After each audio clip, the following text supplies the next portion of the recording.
எந்த இடத்தில் அடி எந்த இடத்தில் ஏன் இதயம் துடிக்குது அந்த இடத்தில் அடி அந்த இடத்தில் ஏன் ஆஸ்தி இருக்குது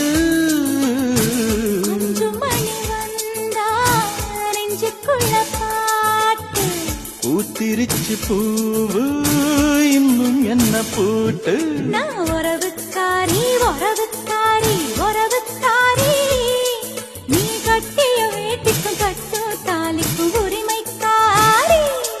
நான் உறவுக்காரன் உறவுக்காரன் உறவுக்காரன் நீ கட்டிய சேலைக்கும் கட்டும் தாலிக்கும் உரிமைக்காரன்